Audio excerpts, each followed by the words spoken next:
Musulman adam sportsmen boluş kerekpi? Yok, şart emes, biroq densoluğu çiң болгон hareket kılış kerek, özün maşıgıp karaş kerek.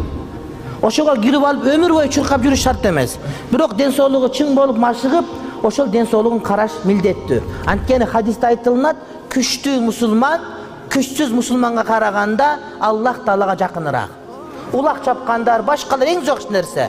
Бирок улак чапканда барып, улакта кыра кылып, жана ушундай чыгып кеткен азыр. Колунан тартып алып койсоң, аны жанындагы жан-жөкөрү келип, "Сен эмне тартып алдың?" деп уруп, андай уят болот андай нерсе. Тартип менен болуш керек. Футболдун тартиби бар, волейболдун тартиби, улакка келген табий тартип болуп кетти. Улакка бардыгы мафия менен барат. Аксакал ошо мафиянын чоңунан кетип алса, колунан тартып алып койсоң, күчтүү адам бар тартып койсо, келип коркутуп камчы менен нукулап өлтүрүп койгонго чейин барат. Арам ошенткени. Арам. Колунан келсе барсın, барбаса отурsun үйүндө, катынын жанында. Арам ошо нерсе. Ошо жерде адам айтпаган сөздө сөгүнөсүн улакта. Андай бул атты башка, чаппа башка. Сөгүнбө. Аксакал улакчылар дурматта. Ал эң жакшы спорт.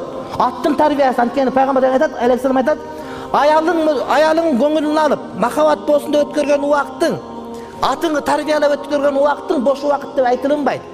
Сооп болот дейт. Бирок ошо сооп болгон нерсени арамга биздин кыргыз байлар алмаштырып алган туура эмес. Айткыра балдарга, улакчы балдарыңарга, барганда сөкпөсүн, башка кылбасын. А жерде күчтүн иши. Төргөсөң анда келип, катынга төргөтүп отур анда. Күч атасын тааныбайт ошо жерде.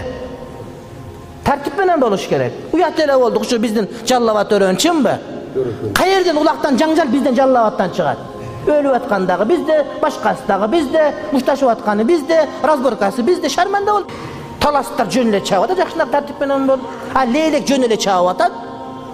Жаллабат эле бир-бирине болуп кетти. Адалды арамга чыгара турган болуп калды.